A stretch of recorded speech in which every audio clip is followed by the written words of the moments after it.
Hi, my name is Ruben Diaz. I'm the broker of Wave Realty, and I got two of my agents with me, Laquan Evans and Carlos Crawford, and we're going to talk about the process of buying your home. So, Laquan, what would be the first step that you recommend a buyer The first to step do? I would recommend a buyer to do is get with the lender and see what you would get approved for or pre-qualify for. Um, Whether it's a FHA or a VA or whatever loan you desire, Hmm. the lender will be able to answer those questions and get you approved. Carlos, what would be the next step after that once you get pre-qualified? What would you recommend a buyer to do? I would recommend that you get in touch with me immediately so we can start, home shopping and, finding that perfect home for you and your family. Absolutely. So we got two agents, competitive agents, they're the same brokerage, but they're both going to say they're the best, right? So with that being said, uh, you got to reach out to Carlos, you got to reach out to Laquan, reach out to me, and I'll pass you on to one of my agents. But with that being said, you get pre-qualified, Yep. you reach out to an agent, and then the lender will tell you what type of loan you qualify for, Right. whether it's VA, FHA, conventional, cash, bank statement loan, first-time home buyer. There's different programs that lenders will be able to help you with. So that helps us understand what type of home we get you in, Yeah. right? So if it's VA, then we know that the house has to be immaculate and ready to Mm. move in. If it's FHA, same thing because it's a little more stringent. Yeah. Conventional and cash, a little bit less lenient. Right. Cash can buy whatever they want Whatever at their they want. price. So the process is basically is you contact your agent, you go look at houses, Yep. you put an offer in, and you're going to be asked how much money you want to put down, Yeah. which has you might hear different names: escrow, uh, good faith deposit, earnest Right. money. Right. At the end of the day, it's just a deposit you're giving the sellers. Yeah. And the title company's going to hold it is because you're holding the house on the contract. Yeah. So you're working in good faith with the sellers, Right. Gotcha. right? So usually your agent's going to say we have an inspection period of 5 to 7 days or 10 days. So that's between you and your agent how long to get an inspector in there. And I highly recommend that you have an inspector inspect the house, right? Yeah, an Please. inspection. So during the inspection time, if there's something wrong with the house, you could actually renegotiate either the price or ask for a deposit. Not a deposit, but ask for some money back for the repairs. Okay. Right. Ask for the repair to be fixed by the sellers. Yeah. So if you don't come to meeting in the mind, uh, everybody kind of goes their own way, right? Right. You get your deposit back. Everybody comes. Sellers does have the right to fight the escrow deposit back. Okay. So that's one of the things that sellers could opt to, and that becomes a whole legal mess.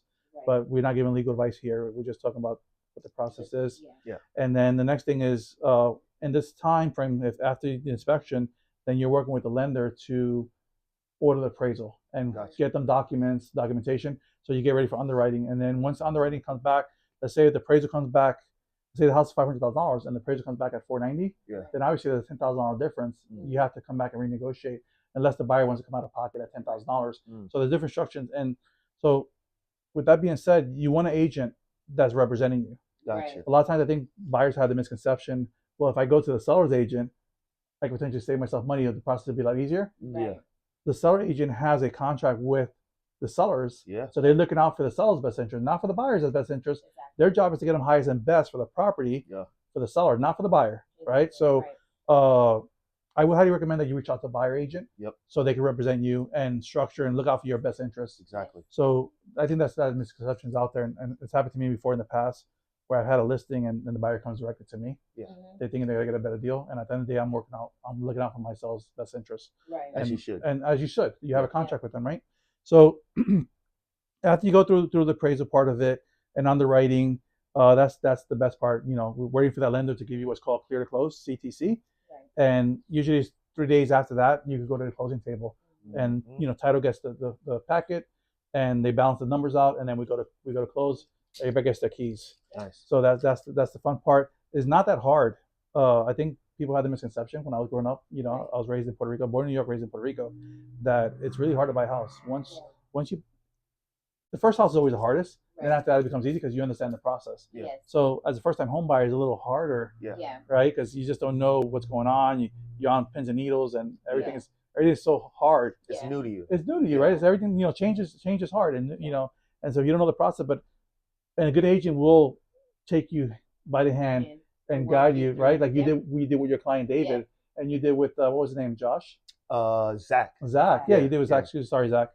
They were both first-time home buyers. They were nervous. They they had their parents involved, Yeah. and so our job is to keep everybody calm Mhm. and explain to them, right? You know, you want an agent that's going to sit down with you and give you a proper consultation, Yeah. Mhm. right? So if you have an agent out there that's just showing you houses and not sitting down with you and giving you a proper consultation, that's probably not the agent you want. Right. As a broker, I would highly recommend that you sit down with your agent and understand what they're giving you to sign from the beginning, where there's a sales a showing agreement, Showing or agreement, there's a form that we call it's called the EBBA, Yep. and it's exclusive buyer broker agreement, what the abbreviation is for, and that's basically at the end of the day is a contract. yeah. So some agents could do it for for one day, some do it for 90 days. You know, that's Right. each agent and the buyer's business. But understand before you sign anything with an agent, Yeah. understand what you're signing, Yeah. right? I think a lot of times people just sign stuff just to And sign even it. while you're in the deal, understand what you're signing, because you'll be signing a lot. Like there's a lot of papers Paperwork. Yeah, and paperwork in the background that they don't see, that they're gonna have to sign their signature on the dotted line. Yeah. You know? And most of the time they don't know what they're signing and over. they just sign because Yeah, they just and they yeah. just sign. So you want to be able to know what you're signing, not just Mhm. signing your life away. 100%. Yeah, I've had a buyer one time years ago. He was like, "Oh, I trust you."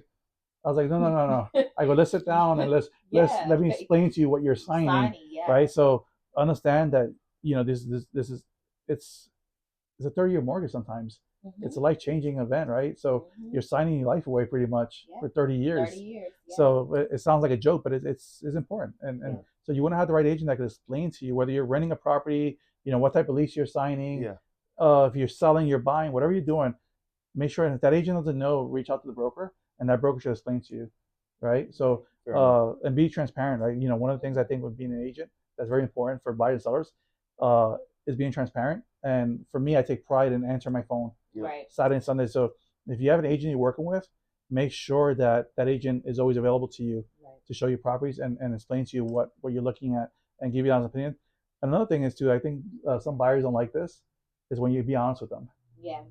Sometimes you tell a buyer, hey, I don't think this house is going to work for you. Yeah. Right. Whether it's, because this, if it's FHA or VA, Right. it might have roof issues or leaks or whatever. Yeah. Right. You have to have that honest conversation with your buyers and Mhm. be completely upfront with them, Yeah. just like your sellers, right? Yeah. And I think a good agent will kind of tell you the right thing, whether you like it or not. Yeah. And it's important that Absolutely. your agent could be upfront with you and tell you As what they you like. should. As it should. Yeah.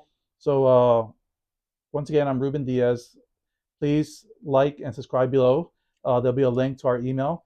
If you're looking to buy or sell a property in Brevard County, please reach out to Laquan Evans or Carlos Crawford. We'll be more than happy to help you. Whether you're buying, renting, or selling, we handle it all. So thank you very much for tuning in with us. Yep. And Later. peace out. We'll catch you guys on another I'll catch time. you guys later. Bye.